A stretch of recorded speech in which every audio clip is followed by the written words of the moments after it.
So some of you might be wondering why Donald Trump just signed an arms deal with Saudi Arabia worth $110 billion with an additional $350 billion to be placed over the next 10 years, with Saudi Arabia being the leader in state-sponsored terrorism anywhere in the world, besides Israel, which likes to remain in the shadows. For us, it's very simple.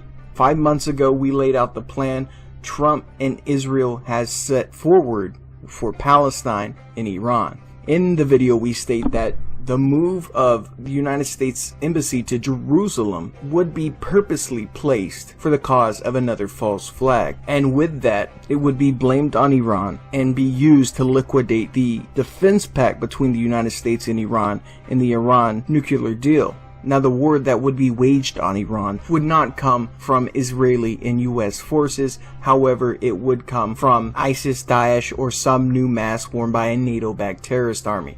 This is all laid out in our video, and I do advise you to check that out if you haven't already. This was later revamped and confirmed with the meeting between Donald Trump and Netanyahu, where they laid out their plan to set up an Arab coalition which involves Saudi Arabia and other countries, which again are the leading state sponsors in Wahhabism, which is radical Islamic terrorism, if you will.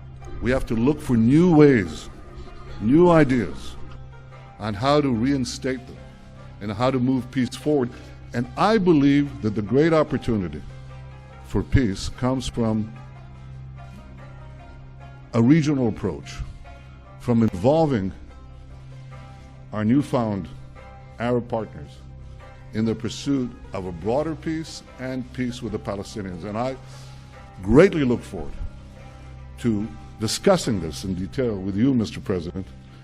I didn't know you were going to be mentioning that, but that's now that you did, I think it's a terrific thing. And I think we have some pretty good cooperation from people that in the past would never, ever have even thought about doing this. So we'll see how that works out. So with that, it becomes more clear what the goal of these defense pacts with terrorists, the same said terrorists that Trump vowed to destroy just months ago, and he even follows it up with these statements in a speech again in Saudi Arabia. Bolstered by Iran, Assad has committed unspeakable crimes, and the United States has taken firm action in response to the use of banned chemical weapons by the Assad regime. The Iranian regime's longest suffering victims are its own people. Iran has a rich history and culture, but the people of Iran have endured hardship and despair under their leader's reckless pursuit of conflict and terror.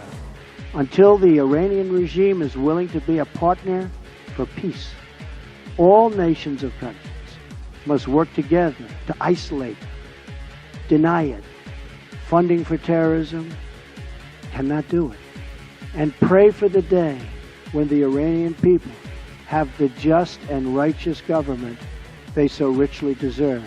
And isn't it ironic that they denounce the funding of terrorism, which in reality is the funding of their own armies and militias, which is their right, yet funding Saudi Arabia will in doubt fund the head chopper terrorists known as ISIS, Daesh, al-Nusra, so on and so forth, that follow the Wahhabist or Salafist ideology, which we also have a documentary about on our channel called Wahhabism. There will be a link at the end of the video for you to check out as well. Just remember that we are not advertiser friendly, so we make no money from ad revenue from YouTube. So if you would like to sponsor us and to continue to get up-to-date information and disseminated truth, head on down to our Patreon and send us $1 or $2. Continue to keep your eyes open. And as always, this has been Tyranny Unmasked.